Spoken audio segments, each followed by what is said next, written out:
Welcome to the heart of darkness, folks, where the trees grow so close together they seem to choke out the daylight, and the silence is so deep, it's like the world is holding its breath. Here in the Czech wilderness stands Hrad Houska. Houska? Houska? Hrad Houska? I'm alone. A castle not built to keep invaders out, but to keep something in. Something so vile, so ancient, that the very stones of this place seem to scream with the echoes of screams long past. Imagine a fortress with no purpose but containment, where the windows are painted on, where the chapel isn't for prayer but for sealing. They say there's a pit beneath this castle, a mouth to hell itself, where the darkness doesn't just conceal, but consumes. And if you listen closely, you might hear the whispers of what's trapped down there, clawing at the edges of your sanity, waiting for the chance to escape. This ain't no fairy tale, friends. This is where nightmares go to breed. Let's talk about it.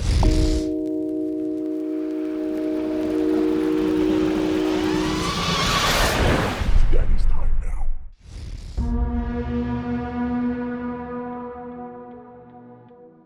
Out in the wilds of the Czech Republic, where the forests grow thick and the shadows seem to whisper secrets, lies Hrad Houska, a castle as old as the nightmares that cling to it.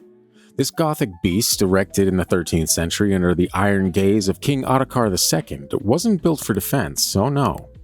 It was built because there was something down there, something so foul, it made the very air around it stink of dread.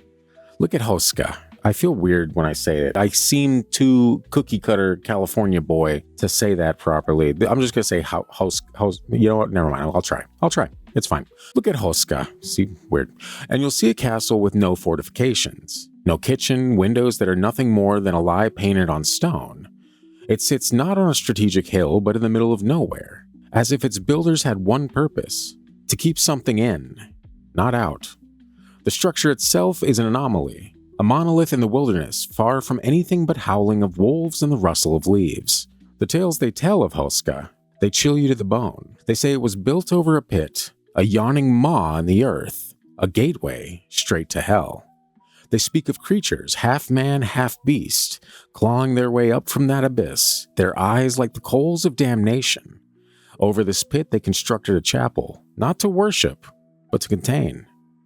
With murals that depict not saints, but dragons and demons, as if to guard or perhaps to warn. In an attempt to understand or possibly even control this abyss, the king made a horrifying offer, a pardon to any condemned man who would allow himself to be lowered into the pit and report what he saw. One desperate soul accepted, and as he was lowered into the darkness, he began to scream, a scream that grew louder and more frantic until it curdled the blood of all who heard it. The man was quickly pulled back up, but the horror had already claimed him. His hair had turned white, his eyes wide with terror, and he babbled incoherently about unspeakable creatures lurking below. He had aged decades in mere moments, a testament to the horrors that lay hidden in the darkness. He died soon after, taking his secrets with him into that dark embrace. Houska saw its share of history, too.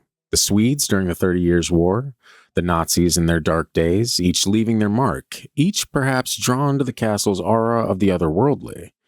The Nazis, they say, dabbled in the occult here, though what they found or conjured remains locked away from prying eyes, and perhaps for good reason. In the modern era, Houska passed into the hands of Joseph Simonek, a man of industry, but even he couldn't shake the castle's ancient chill.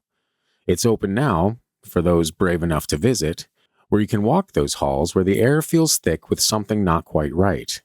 Guided tours, they call them. But what they guide you through is more akin to a waking nightmare.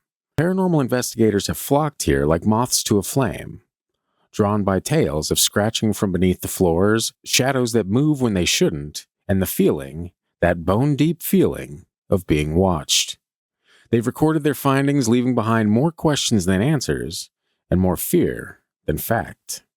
The architecture of Houska has seen many a change, but it's the Gothic core that remains, a testament to an age when the world was darker, when monsters might well have lurked just beneath the surface of the earth. The castle's very stones seem to whisper of times when the veil between worlds was thin, surrounded by woods so deep they seemed to swallow light. Houska Castle sits like a sentinel to the unknown, its isolation part of its terror. The nearest town is but a speck on the map, and even there they speak of Houska in hushed tones. Tales of a bullfrog man, a headless horse, an old woman whose laughter you might hear on the wind. That's a no from me. That's a no from me on the hearing an old woman's laughter on the wind. Mark that as a no thank you from your boy. The legends of Houska have crawled from the mouths of locals into pages of books, the frames of documentaries, the screen of your computer where the brave or the mad debate its secrets. It's a place where history meets horror, where the physical world seems to brush against the veil of something else. Today, Houska Castle stands as both a museum of the macabre and a magnet for those who seek the thrill of the unknown.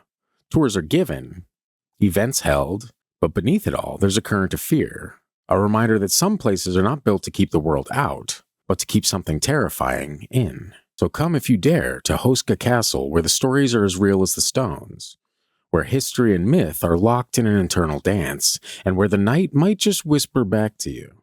Just remember, once you step inside, you're walking on the thin line between our world and whatever lies beneath. If you were offered a chance to explore Houska Castle at midnight, alone, would you take it? Why or why not? Give me your thoughts in the comments below. Until next time, stay spooky.